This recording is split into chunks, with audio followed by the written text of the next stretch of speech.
আমাদের একটা সমাবেশ করলাম আমরা সবাই একসাথে জড়ো হয়েছি। এটা আমাদের জন্য আনন্দের কিছুই না, বরং এটা আমাদের জন্য লজ্জা। একটা গণহত্যার 1 মাস পরে আমাদেরকে সবাই আবার একসাথে হয়ে আমাদেরকে অন্তর্বর্তীকালীন সরকারকে বুঝাইতে হচ্ছে কেন এই আওয়ামী লীগ নামের রাজনৈতিক দলটাকে নিষিদ্ধ করতে হবে। আওয়ামী লীগকে কোন কারণে রাজনৈতিক দল বলা হয়? আমরা ইতিমধ্যে শুনতে পেয়েছি প্রধান উপদেষ্টা নাকি রাজনৈতিক দলগুলোর সাথে বসার চেষ্টা করছেন, তাদের সাথে আলোচনা করে তাদের সাথে ঐক্যমত্যে পৌঁছিয়ে তারপর নাকি সিদ্ধান্ত নিবে। আমরা স্পষ্ট করে বলতে চাই, ডক্টর মোহাম্মদ ইউনূস আপনাকে আলোচনা করতে হবে মুক্তার মায়ের সাথে, আপনাকে আলোচনা করতে হবে স্নিগ্ধর মায়ের সাথে, আপনাকে আলোচনা করতে হবে ওয়াসিমের মায়ের সাথে, আপনাকে আলোচনা করতে হবে আফসাইদের মায়ের সাথে, আপনাকে আলোচনা করতে হবে যাকে রাজনৈতিক কারণে উঠে নিয়ে গিয়েছে ইলিয়াসের স্ত্রীর সাথে। ডক্টর মোহাম্মদ ইউনূস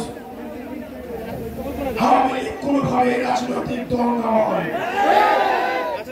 1974 সালে আওয়ামী লীগ নামক রাজনৈতিক দলটা বাকশাল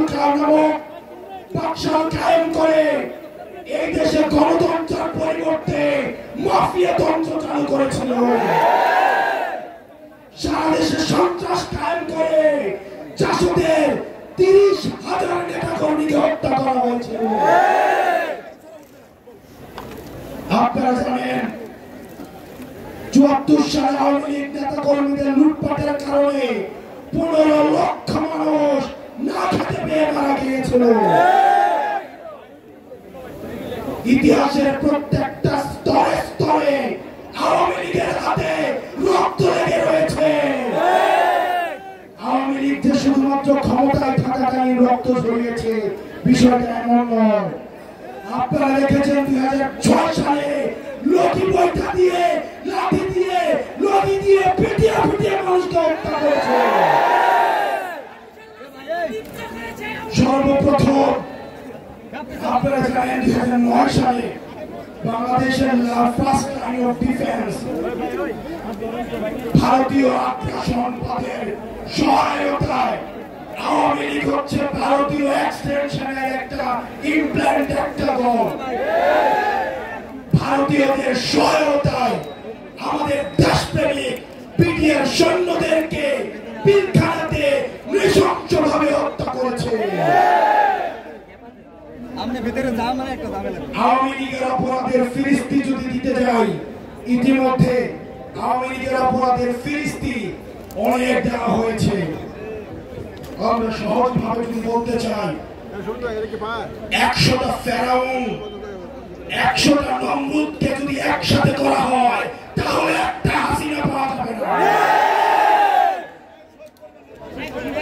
আমরা স্পষ্ট ভাষায় বলতে চাই, এদেশের রাজনীতিবিদ যারা রয়েছেন, ফ্যাসিবাদ বিরোধী রাজনীতিবিদ যারা রয়েছেন, আপনাদের প্রতি আমাদের সম্মান রয়েছে, শ্রদ্ধা রয়েছে।